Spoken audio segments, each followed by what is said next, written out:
Myra Bradwell was an amazing woman. She was born in 1831, lived through the Civil War.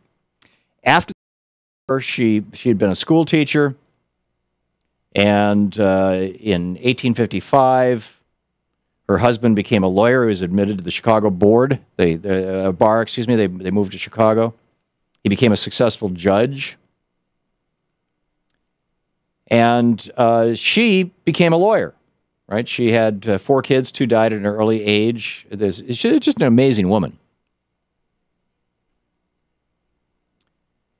So she became a lawyer and applied for membership to the Illinois bar.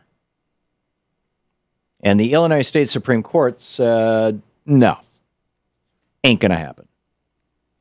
Now, keep in mind, at that point in time, and some of these may have been cleaned up a little bit by that, in part because Myra Bradwell helped rewrite the laws in 1868 about what women can own and what they can't own.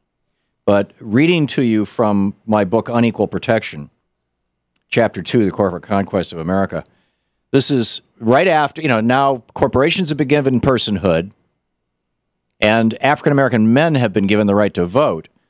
So Sarah Bradwell, at this time, a married woman was not allowed to make out a will because she was not allowed to own land or legally control anything else worthy of willing to another person. Any property a woman brought into the marriage became her husband's at the moment of marriage and would revert to her only if he died and she did not remarry. Even then, she would get only 1/3 of her husband's property, and what third that was and how it could be used were determined by a male court-appointed executor who would supervise her for the rest of her life or until she remarried.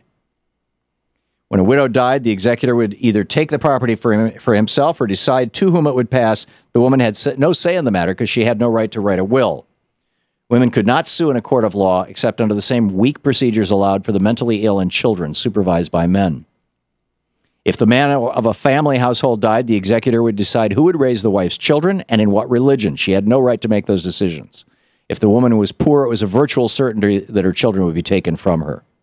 It was impossible in the new United States of America for a married woman to have legal responsibility for her children, control her own property, buy or sell land, or even obtain an ordinary license.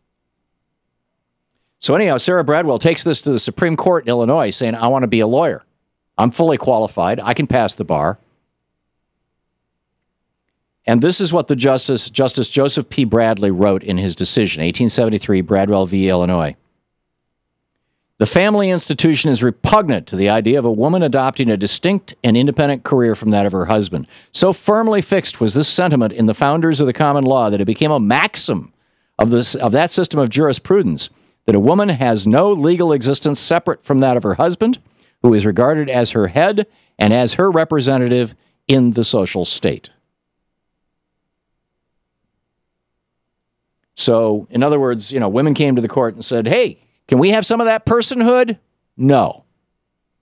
Women didn't get personhood until 1920, and it took an amendment to the U.S. Constitution to do it, just like giving African Americans personhood in the 1870s. Took 3 amendments to the Constitution. But it happened much later for women.